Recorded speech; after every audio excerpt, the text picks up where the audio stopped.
आपल्याला खूप मोठे आहे हो, खूप मोठे आहे.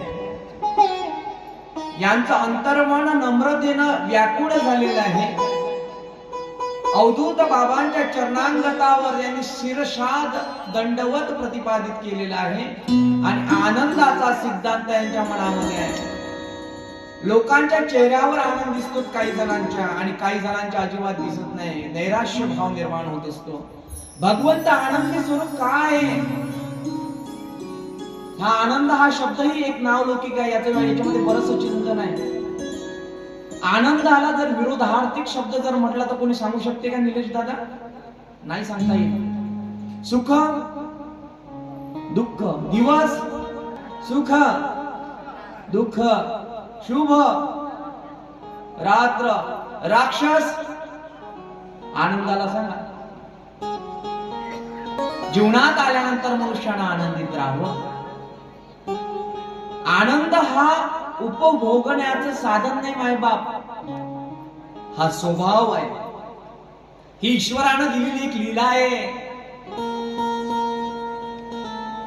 माणसाला हा स्वभाव जडला पाहिजे आनंदित राहण्याचा, सदैव आनंदित राहावं. हसरा चेहरा नेहमी असावा. सुख असो या दुःख असो, दोन जीवनाचे धर्म आहे आणि या धर्मामधून तुम्हाला जायचं आहे.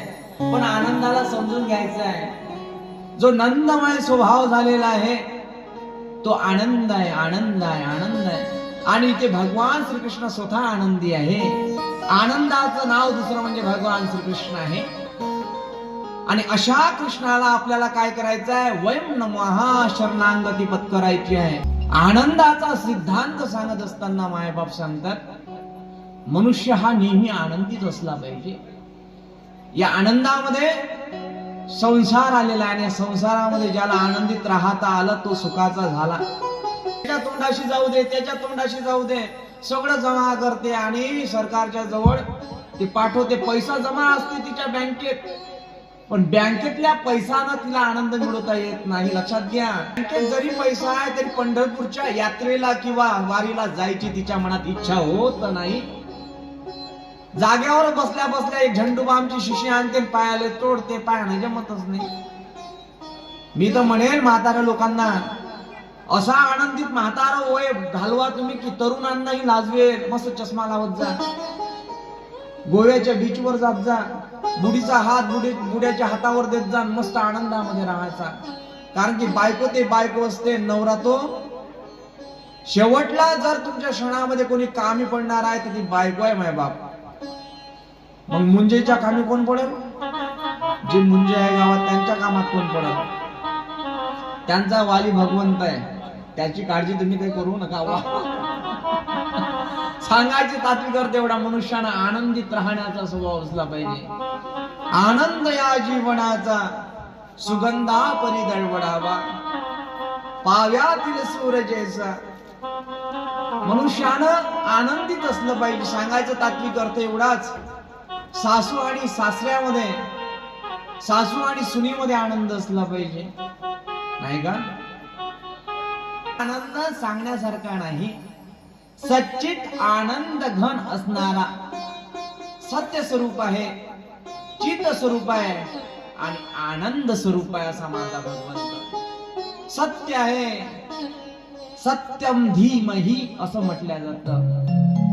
जग मिथ्या आहे पण देव ईश्वर हा सत्य आहे. सत्य तू सत्य तू सत्य तू विठ्ठला असं म्हणतात. तो चित्त स्वरूप आहे. तो चित्तामध्ये वास करतो. मनुष्याला देव दिसत नाही पण अनुभव घेता येतो. देव दाखवण्याची गोष्ट नाही, अनुभवाची गोष्ट आहे. त्यासाठी ज्याप्रमाणे श्रीमद भागवत महापुराण हे तूप आहे. काय? तूप आहे, पण दुधापासून याची निर्मिती आहे. दूध म्हणजे काय? मग वेद आहे, 4 वेद, ऋग्वेद, यजुर्वेद, सामवेद, अथर्ववेद. या दुधापासून श्रीमद भागवत महापुराणाची निर्मिती आहे व्यासांनी केलेली. ज्याप्रमाणे तूप किंवा लोणी तयार करण्याकरिता कशाची आवश्यकता आहे? बंधुनी नवनीता तैसे भी अनंता, बंधुनी नवनीता तैसे भेटता तुनी नवनीता तैसे गे अनंता वाया व्यर्थ कथा सांडी मार्ग. मंथन करावं लागेल तेव्हा आनंदाचा सिद्धांत तुमच्या समोर येईल. जीवनामध्ये आल्यानंतर मंथन करण्याची रीत स्वभाव धर्म आपल्यामध्ये टाका. मंथन जोपर्यंत होत नाही तोपर्यंत प्रभुपाद कृष्णापर्यंत तुम्ही पोहोचू शकत नाही. कृष्णाला जाणायचं असेल तर त्याला जीवनामध्ये उतरावं लागेल. घरी गेल्यानंतर घरात करते एवढाच. महाराज म्हणायला लागले ज्याप्रमाणे घरामध्ये बाहेरून आल्यानंतर आपण काय केलं पाहिजे, आधी कृष्ण कृष्ण हा उच्चार तुमच्या मुखातून निघाला पाहिजे. बायको आणि मुलं हे विचारण्याच्या आधी तुमच्या तोंडून जय श्री कृष्ण असा शब्द निघाला पाहिजे. तेव्हा कुठेतरी तुम्हाला आनंदाचा सिद्धांत कळेल, अनन्यता कळणार नाही. जीवन हे खूप संघर्षमय आहे मायबाप.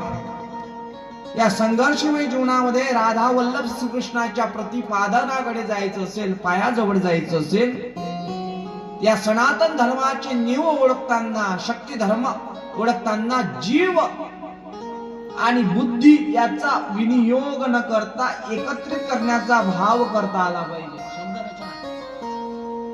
या दोघांचा जीव आणि बुद्धी एकमय झाली पाहिजे. तेव्हा कुठेतरी भगवान प्रतिपादाची ईश शक्ती तुमच्यावर अवलंबल अनुभव घेता येईल. आणि हा अनुभव कोणी कोणी घेतला, त्याच प्रभूचं मुख कमल पाहत असताना त्या संतांना जेवढा आनंद झाला तेवढा आनंद तुम्हाला होतो का? त्या भगवंताच्या शरणागतीला पाहिल्यानंतर तुमचं रूप, तुमचा आकार, तुमचा स्वभाव धर्म बदलतो का? किती श्रीमद भागवत महापुराण ऐकले आणि मनुष्य बदलले. कितीक तरी महाराज लोकांना तुम्ही ऐकत आहात, पण तुमच्यात काय बदल झाला हा भाव लक्षात आला पाहिजे. आपल्यामधला बदल होणे म्हणजे श्रीकृष्णाचे दर्शन होणे आहे.